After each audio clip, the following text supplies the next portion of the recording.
What are you supposed to do if you get screwed over by a business partner?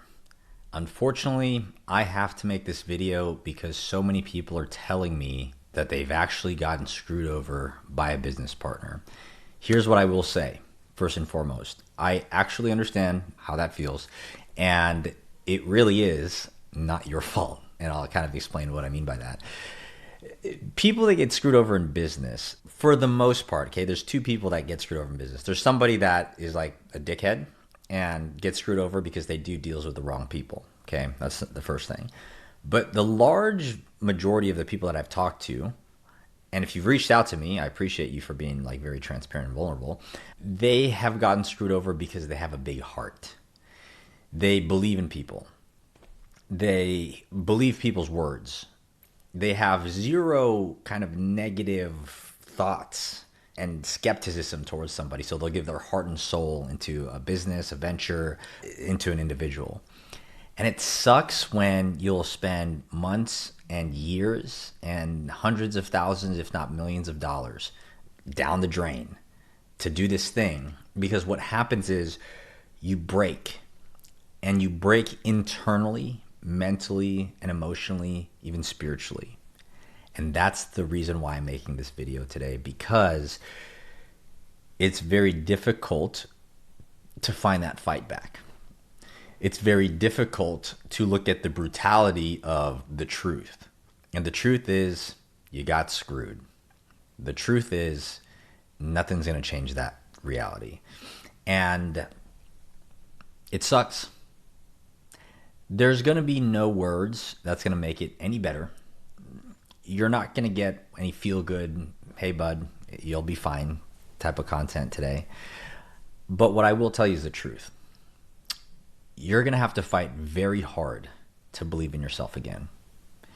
You're going to have to learn how to forgive, not for them or for their sake, but more so for your sake, so you don't have to carry the pain, the anger, even the feeling of resent in you, because all that does is it holds you back. Unfortunately, for bad people, they can screw anybody over and go about their day, go to sleep tonight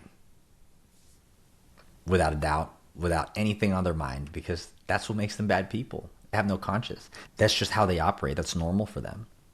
So for you to hold on to any resentment or anger, that's only going to hurt you. It's kind of like you've got poison in you and you're like, I have this poison because of somebody else and I'm going to hold on to the poison. It's like, no, it's not even your poison in the first place. You have to work on letting it go. So the question then becomes, well, Phil, how do I let it go? How do I not feel angry? How do I not feel this? How do I not feel that? The best way to understand this is knowing that you're going to feel how you feel. You're going to have to process how you process. Nothing's going to change that. But what you can control is the timeline that it takes to move through it. You're going to have to experience it. You're going to have to move through it. But are you going to do that in the next 1, 5, 10 years? Or are you going to do that in the next 6 to 12 months?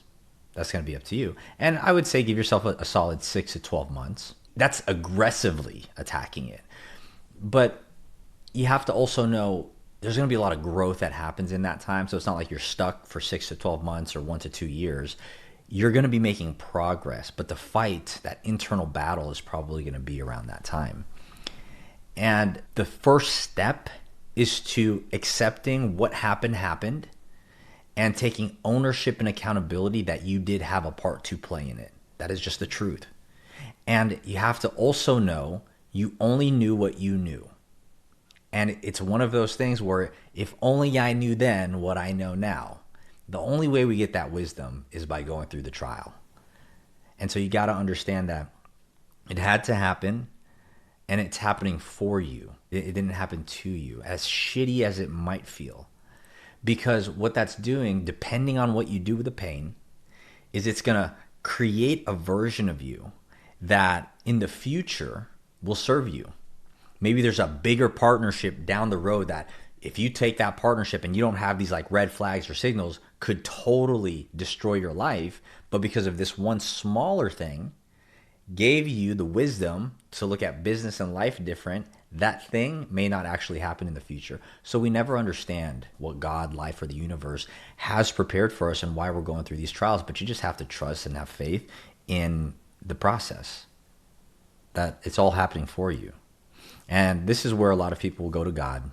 A lot of people will go to the universe and to life and become more spiritually sound with themselves, because now they're more awakened to how life can actually be. And once you consciously choose, hey, that happened.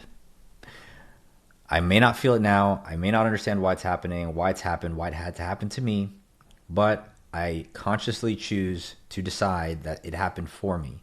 And that the reason it's happening for me is so I can either serve somebody else with that information and knowledge and guidance and wisdom that I extracted from the teachings. Or two, it's going to help me realize and prevent something even more catastrophic down the road. I believe that. So I'm going to let it go. I know that it's not going to change anything for me to hold on to it. But now I can create some space to focus on me now, what I need now. That's the purpose of that. Because the more that you spend time in resentment, anger, you're choosing to get stuck in the past. We don't want that. We want you to move forward, okay? So the biggest thing that you have to do is spend as much time there as you need. The way that you can handle this is pray, meditate, journal. A lot of people like to distract themselves with drinking, drugs, partying, lust, all of these things, because they try to numb the pain, and that they never address it, and it doesn't really do anything, but it just stops time. So no vice will actually help you move through anything. You're basically just choosing to waste time and get stuck for a little bit until you realize that whatever the fuck you're doing is not actually helping you in any capacity. Spend time here. This is what takes 1, 2, 3, 6, 12 months. It's that piece. Because what happens after that piece is even harder than that. And you think that's hard. I can't imagine ever forgiving this individual or forgiving myself for going through that, blah, blah, blah. You can. I promise you, you will. At some point, it's going to be important enough for you to do it for you and your family. But once that's done, the healing, oh my gosh, it's going to hurt. The healing, how I want you to think about it is like, imagine you break a leg. Okay, the most I've ever broken right now is my freaking pinky and a dislocated collarbone. And sometimes it's very uncomfortable to have them. But imagine you break a bone, break your leg, whatever. It's one thing to get the surgery, right? To fix the thing. It's another thing to heal. And imagine you break your leg. Going through physical therapy to get used to walking on that leg even after an injury, it's going to hurt. It's going to require you to have a good positive outlook on life. It's going to force you to make sure that you don't go back to pain and resentment and anger. It's going to teach you these lessons of how to find gratitude in those moments. And that is very hard to do, because it's so easy to have a bad fucking day and be like, man, today the bad day is because of that individual, and they did this and they did that, and that's why I'm here, and blah, blah, blah. It's so easy to go down that rabbit hole. So this teaches you self-mastery. Once you start to understand how important your own personal development and self-mastery is, then what happens is there's like this weird sense of fear. And this is where it's very difficult. Again, it doesn't get any easier. You just get stronger. Here in this space, now it's okay, I can walk again, but I don't know if I believe in myself again. And this is where somebody will then start to play small. This is where somebody will start to not take the same risk that they did before because they're afraid of getting burned. This is where they start to lose confidence in themselves. This is where they start to be a little skeptical on who they can trust, and they're still feeling out life and business and people again. And they're just like, I'm just afraid to get hit, right? I'm like a kid that got bit by a dog. Now I'm just like, any dog, even if it's a little baby teacup puppy, I don't want to get bit. And you have this lens of fear and doubt. And that's important to be aware of, because this is the space now that even if you say, hey, I'm going to let God over here. I understand it had to happen. Nothing's ever going to change that individual. I can't change them. I could have done nothing different. They're always going to screw people over for the rest of their lives. It's fine. Karma's a bitch. I'm going to let that shit go. To then start to walk and condition yourself. And okay, cool. I can walk on the leg again. It took me some time, but I can walk at least. To get to here, it's hard because now it's the mind game, right? First, it's the spiritual game. Then you go deeper into spirituality. But even if you have the spirituality and you feel the peace again, now we have what's called an upper limit, and the upper limit starts in the mind. Because now we may feel the driving force, we might feel connected, we might feel more at peace, but in order to grow and to expand and get bigger, we have to break through the upper ceiling, which is the mind. So now the mind is like, dude, I don't know.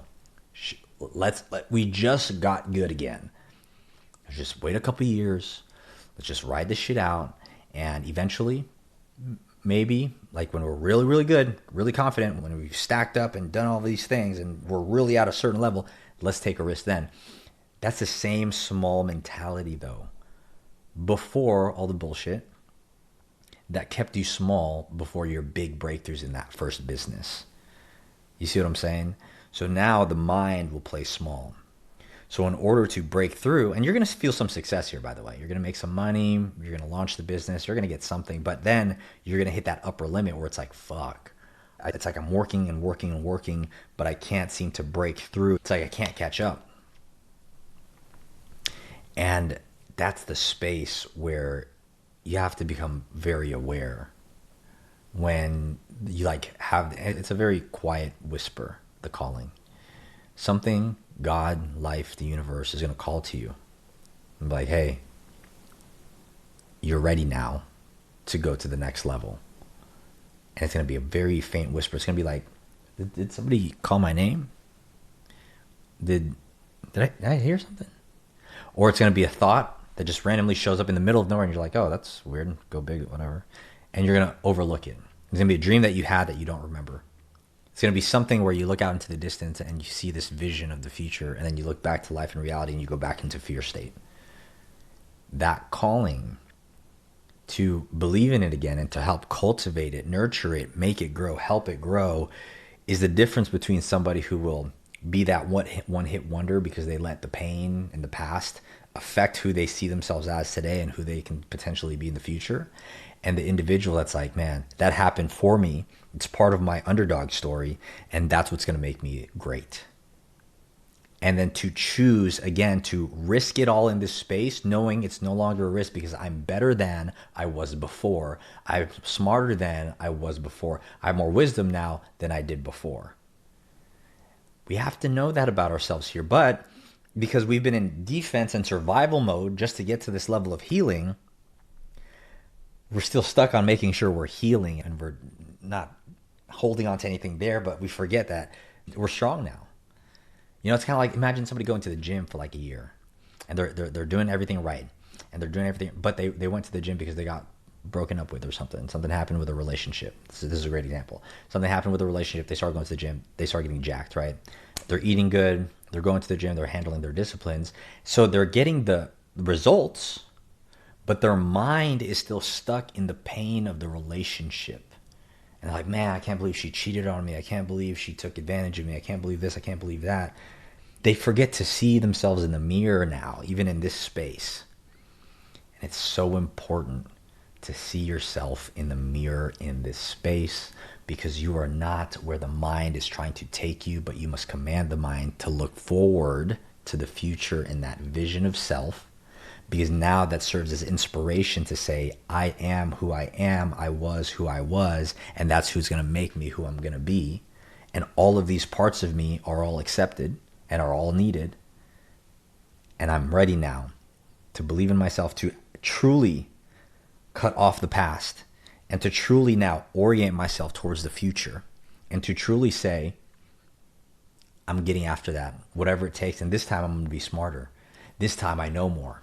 This time I'm going to practice really slow, smooth is fast. I'm going to make decisions, but if I need a little bit of time to make sure that I'm doing the right thing, I'm going to trust myself this time. And now we learn a different level of self-mastery in this art form. But you can see there's so, and I'm going to make so much trainings out of this, because when you go through a hit like that, it doesn't just hit you in business, in your pocket. It hits you where it hurts, in here. It makes you doubt yourself. It makes you feel like you failed. It makes you feel like you're not cut out for this, because how could it happen to you? How could this happen to me? How could I let this happen to me? You didn't. How are you supposed to know? How are you supposed to know that people are dickheads and not all people in business are good people. How are you supposed to know that? You weren't, at least until now. And again, it's always the good people that get screwed over. For the most part, there's dickheads that do dickhead things, and that's why they get screwed over. But we're not talking about them. We're talking about you. And so you got to know you and know that that's a gift. Don't let anybody ever dim that. Well, I'm going to stop believing in people. Now I'm going to stop doing this. I'm going to stop showing my heart to the world. No. Now you can believe in your heart even more that I am the type of person that does trust a lot. You know, probably it hurts me a lot more than it does any good, but it's me. And the moment you accept that about you, now what you can do is you can set parameters to protect you without changing you. Does that make sense? That's the intention. That's the purpose. So I have so much to talk about when it comes to this and the inner part of this pain after you get screwed over in business. And I can't wait to share more with you. Would love your feedback. Always subscribe to the channel, drop comments, give this a thumbs up, whatever engagement you possibly can, so I know this is helpful for you and to create more like this. Because that 6, 12 to 24 months of a fight that you got to find again, man, it's going to be the fight of your life. But I promise you, me being on the other side of that, it is so worth for you to meet that version of you, because you thought maybe you were lethal then. Wait till you meet yourself in this space. You in this space, oh man, the belief and the confidence that you have, the calmness and conviction in your voice, in your decision-making process, it's unlike anything you've ever experienced. And I promise you, you are waiting for you on the other side of this. Just don't stop, don't give up. Like, subscribe, drop me some comments, get me some feedback, whatever it is, tell me your story. I will help you unpack it. I will help you heal, and I will help you move forward. Let's get it.